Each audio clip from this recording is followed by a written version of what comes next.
Technique ক্লাসে তোমাদের সকলকে স্বাগত। আজকের আমাদের আলোচ্য বিষয় 2026 সালের অষ্টম শ্রেণীর প্রথম পর্যায়ক্রমিক মূল্যায়নের ইতিহাসের দ্বিতীয় সেটের প্রশ্ন এবং তার উত্তর। তোমাদের প্রথম পর্যায়ক্রমিক মূল্যায়নে পূর্ণমান থাকবে 30, সময় হবে তোমরা 1 ঘন্টা। তোমাদের এর আগে অল সাবজেক্টের একটা করে সেটের প্রশ্ন এবং তার উত্তর করিয়েছি, তোমরা যারা দেখোনি তার জন্য লিঙ্ক ডেসক্রিপশন বক্সে আছে, তোমরা সেখানে দেখে নিতে পারো।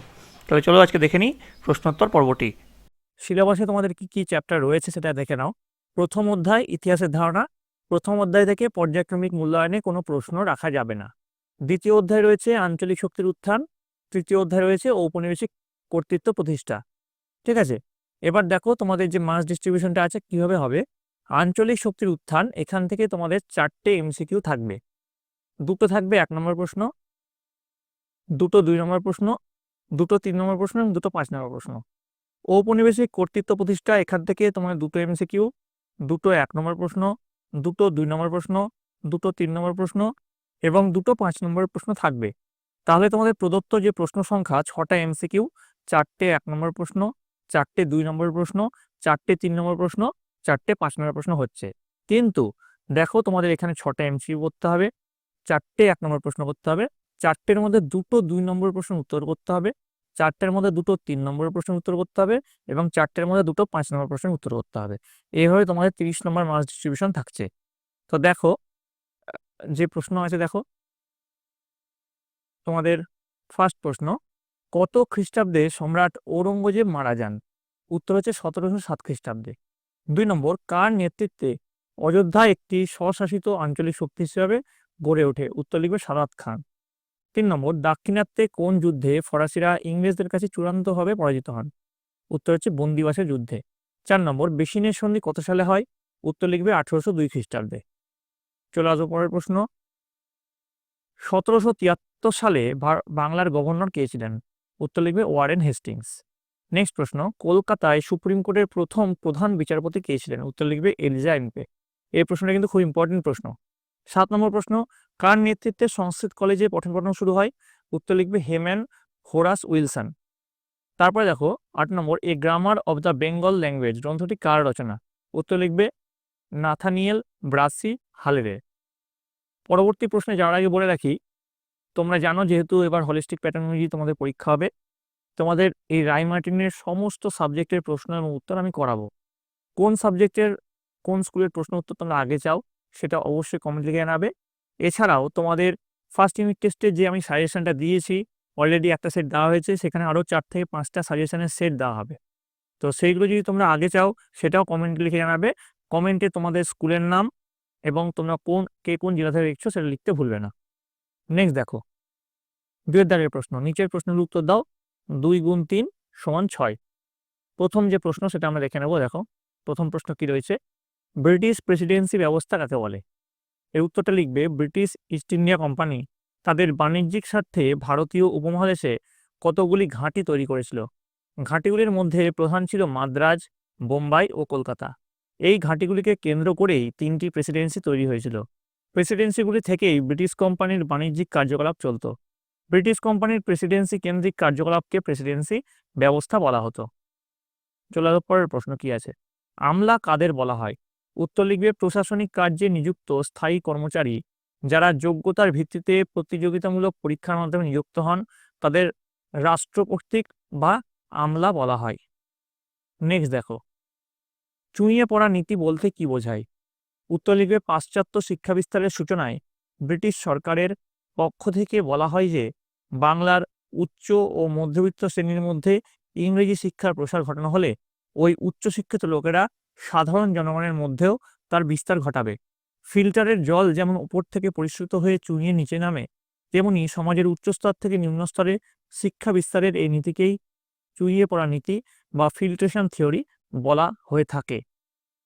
নেক্সট আসবো, প্রদত্ত প্রশ্নগুলির উত্তর দাও। 3 গুণ 2 সমান 6। প্রথম যে প্রশ্ন সেটা একবার দেখে নাও। প্রথম প্রশ্ন কি রয়েছে, ফারুকসিয়ারের ফরমানের গুরুত্ব কি? এর উত্তরে লিখবে 1717 খ্রিস্টাব্দে মুঘল সম্রাট ফারুকসিয়ার ব্রিটিশ ইস্ট ইন্ডিয়া কোম্পানির জন্য যে আদেশ বা ফরমান জারি করেছিলেন তা ভারতের ইতিহাসে খুব গুরুত্বপূর্ণ ছিল।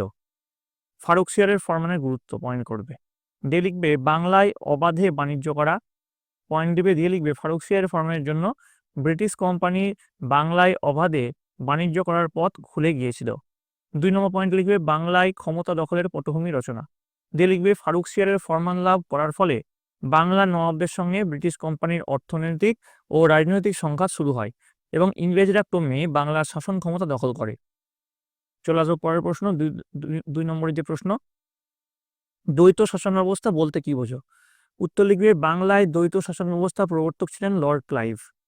1765 খ্রিস্টাব্দে ইংরেজ ইস্ট ইন্ডিয়া কোম্পানি মুঘল সম্রাট দ্বিতীয় শাহ আলমের কাছ থেকে বাংলা প্রদেশের দেওয়ানি লাভ করার ফলে বাংলায় যে নতুন শাসন ব্যবস্থা সূচনা হয় তাকে দ্বৈত শাসন ব্যবস্থা বলা হয়।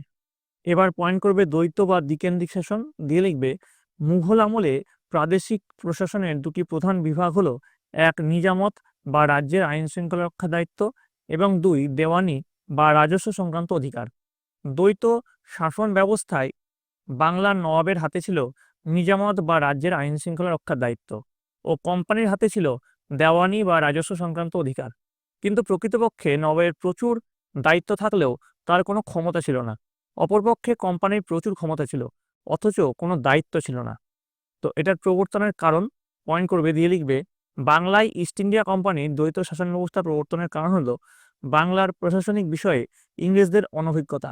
বাংলার অর্থ বা রাজস্ব শোষণ করাই ছিল ইংরেজদের মূল লক্ষ্য। এবার 4 দাগের প্রশ্ন, নিচের প্রশ্নগুলির উত্তর দাও, যে কোনো দুটি। 5 গুণ 2 সমান 10। প্রথম যে প্রশ্ন সেটা দেখো, পলাশির যুদ্ধ এবং বক্সারের যুদ্ধের মধ্যে কোনটি বেশি গুরুত্বপূর্ণ বলে তুমি মনে করো? তোমার উত্তরের সাপেক্ষ যুক্তি দাও। এর উত্তরে তোমরা কি লিখবে দেখো, সামগ্রিক ফলাফল ও গুরুত্বের বিচারে পলাশি যুদ্ধের তুলনায় বক্সারের যুদ্ধ ভারতে কোম্পানির আধিপত্য প্রতিষ্ঠার ক্ষেত্রে বেশি গুরুত্বপূর্ণ ছিল। দিয়ে প্রথমে পয়েন্ট করবে ভারতে ব্রিটিশ কোম্পানির ক্ষমতা বিস্তারে বক্সারের যুদ্ধের গুরুত্ব। দিয়ে লিখবে ভারতে ব্রিটিশ কোম্পানির ক্ষমতা বিস্তারের ক্ষেত্রে বক্সারের যুদ্ধের গুরুত্ব অপরিসীম। ঐতিহাসিক স্মিথ বলেছেন যে পলাশির যুদ্ধ ছিল কয়েকটা কামানের লড়াই, কিন্তু বক্সারের যুদ্ধ ছিল চূড়ান্ত বিজয়। দিয়ে প্রথম যে পয়েন্ট দিবে ভারতে ব্রিটিশ কোম্পানির ক্ষমতা বৃদ্ধি। দিয়ে লিখবে বক্সারের যুদ্ধে কোম্পানির কাছে পরাজিত হয়েছিলেন বাংলার নবাব মীর কাসিম, অযোধ্যার নবাব সুজাউদ্দৌলা এবং ভারতের মুঘল সম্রাট দ্বিতীয় শাহ আলম। ফলে ভারতের রাজনীতিতে কোম্পানির ক্ষমতা ও মর্যাদা বহুগুণ বৃদ্ধি পায়। 2 নম্বর পয়েন্ট দেবে কোম্পানির দেওয়ানি লাভ। দিয়ে লিখবে বক্সারের যুদ্ধে জয়লাভের সবচেয়ে গুরুত্বপূর্ণ ফল ছিল কোম্পানির দেওয়ানি লাভ। বক্সারের যুদ্ধের সুবিধা লাভ করার জন্য বাংলার গভর্নর লর্ড ক্লাইভ 1765 খ্রিস্টাব্দের 12ই আগস্ট মুঘল সম্রাট দ্বিতীয় শাহ আলমের সঙ্গে এলাহাবাদের সন্ধি স্বাক্ষর করেন। এই সন্ধিতে বছরে 26 লক্ষ টাকা সম্রাটকে দেওয়ার বিনিময়ে কোম্পানি সুবা বাংলার দেওয়ানি অধিকার লাভ করে। 3 নম্বর পয়েন্ট লিখবে বাংলার কোম্পানির কর্তৃত্ব প্রতিষ্ঠা। দিয়ে লিখবে বক্সারের যুদ্ধে জয়লাভের ফলে বাংলার নবাবের ওপর কোম্পানি পূর্ণ কর্তৃত্ব প্রতিষ্ঠা করেছিল। বাংলায় নবাব নামমাত্র শাসকে পরিণত হয়েছিলেন। 4 নম্বর পয়েন্ট লিখবে ইংরেজ বাহিনীর মর্যাদা বৃদ্ধি ও শ্রেষ্ঠত্ব প্রতিষ্ঠা। দিয়ে লিখবে বক্সারের যুদ্ধে জয়লাভ করার ফলে ভারতে ইংরেজ বাহিনীর শ্রেষ্ঠত্ব প্রমাণিত হয়েছিল, ফলে তাদের মর্যাদা বৃদ্ধি পেয়েছিল। এইভাবে ক্রমশ ভারতে বণিকের মানদণ্ড রাজদণ্ডে পরিণত হয়। তাই সব দিক থেকে বিচার করলে ভারতে ব্রিটিশ কোম্পানির ক্ষমতা বিস্তারের ক্ষেত্রে পলাশির যুদ্ধের তুলনায় বক্সারের যুদ্ধ ছিল বেশ গুরুত্বপূর্ণ। এবার দেখো 2 নম্বর যে প্রশ্ন, কোম্পানির আমলে পুলিশি ব্যবস্থা সম্পর্কে একটি ধারণা দাও। উত্তর লিখবে ব্রিটিশ ইস্ট ইন্ডিয়া কোম্পানি শাসনের সূচনাকালে এদেশে মুঘল পলিসি ব্যবস্থা চালু ছিল। পরে ওয়ারেন হেস্টিংস কর্নওয়ালিস পুলিশি ব্যবস্থা আধুনিকরণ করেন। তো তারপর পয়েন্ট দেবে কোম্পানির নতুন পুলিশি ব্যবস্থা প্রবর্তনের কারণ। দিয়ে লিখবে ভারতে ব্রিটিশ ইস্ট ইন্ডিয়া কোম্পানির পুলিশি ব্যবস্থা প্রবর্তনের কারণগুলি হলো, প্রথম পয়েন্ট আইন শৃঙ্খলার উন্নতি সাধন। দিয়ে লিখবে 1770 খ্রিস্টাব্দে বাংলায় 76-এর মন্বন্তরের ফলে আইন শৃঙ্খলার অবনতি ঘটেছিল। মুঘল আমলের পুলিশি ব্যবস্থা দিয়ে এই অবস্থার মোকাবিলা করা সম্ভব ছিল না। তাই কোম্পানি পুলিশি ব্যবস্থাকে ঢেলে সারাতে সচেষ্ট হয়। তারপর পয়েন্ট লিখবে 2 নম্বর আইনের শাসন প্রতিষ্ঠা করা। দিয়ে লিখবে ব্রিটিশ কোম্পানির লক্ষ্য ছিল ভারতে আইনের শাসন প্রতিষ্ঠা করা, আর এই জন্য প্রয়োজন ছিল প্রচলিত পুলিশি ব্যবস্থা সংস্কার করে নতুন ধাঁচের পুলিশি ব্যবস্থা প্রবর্তন করা। 3 নম্বর পয়েন্ট দেবে ইংল্যান্ডের অনুকরণ। দিয়ে লিখবে দ্বৈত শাসনের অবসান ঘটিয়ে কোম্পানি নতুন শাসন কাঠামো গড়ে তোলে। এর গুরুত্বপূর্ণ স্তম্ভ ছিল পুলিশ বাহিনী। এক্ষেত্রে ইংল্যান্ডের অনুকরণে প্রচলিত পুলিশি ব্যবস্থা পুনর্গঠন করা হয়। তারপর পয়েন্ট করবে সংস্কার। দিয়ে লিখবে 1 নম্বর 1781 খ্রিস্টাব্দে ওয়ারেন হেস্টিংস ফৌজদারের জায়গায় ম্যাজিস্ট্রেটদের পুলিশ বিভাগের দায়িত্ব দেন। 2 নম্বর, 1793 খ্রিস্টাব্দে কর্নওয়ালিস প্রত্যেক জেলাকে কয়েকটি থানায় ভাগ করে পুলিশি ব্যবস্থা চালু করেন। প্রতি থানায় একজন করে দারোগা নিযুক্ত করেন। জেলা ম্যাজিস্ট্রেট দারোগাদের নিয়ন্ত্রণ করতেন। 3 নম্বর পয়েন্ট লিখবে 1812 খ্রিস্টাব্দে দারোগা ব্যবস্থার বিলোপ করে তার জায়গায় কালেক্টরদের দায়িত্ব দেওয়া হয়। 4 নম্বর পয়েন্ট লিখবে 1843 খ্রিস্টাব্দে সিন্ধু প্রদেশ অঞ্চলে নতুন ধাঁচের পুলিশি ব্যবস্থা চালু করা হয়। পরবর্তীকালে আলাদা পুলিশ আইন তৈরি হয়। ক্রমশ এই পুলিশ ব্যবস্থা ভারতে ঔপনিবেশিক কর্তৃত্ব প্রতিষ্ঠা ও প্রদর্শনের অন্যতম প্রধান হাতিয়ার রূপে আত্মপ্রকাশ করে। 3 নম্বর দেখো, 76-এর মন্বন্তর কেন হয়েছিল, এর ফলাফল দেখো। উত্তরে লিখবে 1176 বঙ্গাব্দ এবং 1717 খ্রিস্টাব্দে বাংলাদেশে এক মহা দুর্ভিক্ষ ও মন্বন্তর ঘটে, যা ইতিহাসে 76-এর মন্বন্তর নামে পরিচিত। এই মন্বন্তরের পেছনে বিভিন্ন কারণ ছিল এবং এর ফলাফল ছিল সুদূর প্রসারী। কারণ 76-এর মন্বন্তরের কারণগুলি হলো নিম্নরূপ।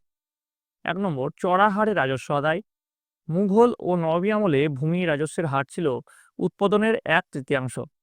দেওয়ানি লাভের পর ইস্ট ইন্ডিয়া কোম্পানির লক্ষ্য হয় যত বেশি সম্ভব রাজস্ব আদায় করা।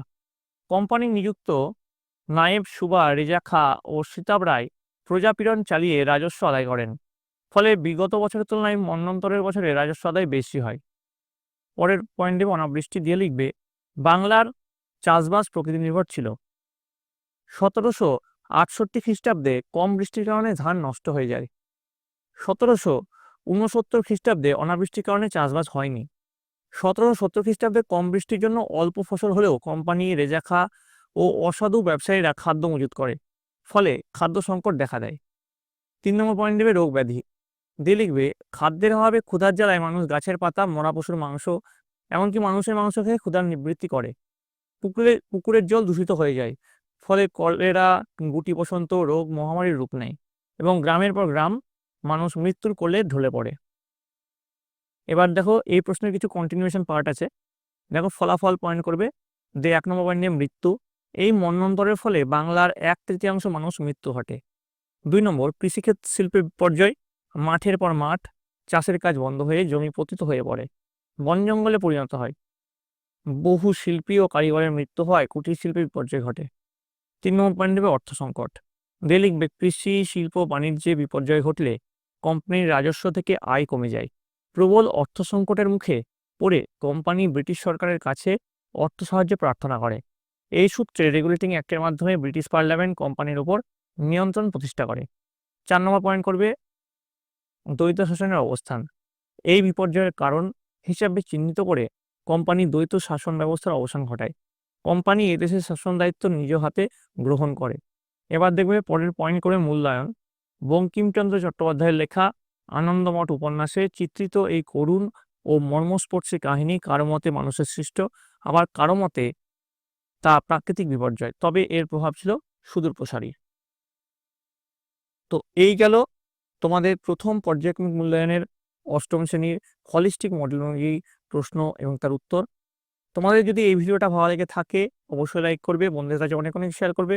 তোমাদের আগেও বলেছি, আবারও বলছি, তোমাদের হলিস্টিক প্যাটার্নটা যেহেতু নতুন, তোমাদের জন্য আমি রায় মার্টিনের সমস্ত প্রশ্ন এবং তার উত্তর করাবো। কোন সাবজেক্টের কোন প্রশ্ন উত্তর তোমাদের আগে দরকার কমেন্টে জানাবে। এবং এছাড়াও তোমাদের যে সাজেশন প্রশ্নগুলো আমি দিই প্রথম পর্যায়ক্রমিক মূল্যায়নের জন্য, অলরেডি একটা সেট দেওয়া হয়ে গেছে। তো সেই সেটের কোন সাবজেক্টের প্রশ্ন বা উত্তর তোমাদের দরকার সেটাও কিন্তু কমেন্টে লিখতে ভুলবে না। এবং কমেন্টে তোমরা কে কোন জায়গাতে দেখছো এবং কোন স্কুল থেকে দেখছো সেটা উল্লেখ করবে। তো তোমরা সকলে মন দিয়ে ভালো করে পড়াশোনা করো, তোমরা সকলে ভালো থাকো, তোমরা সকলে সুস্থ থাকো।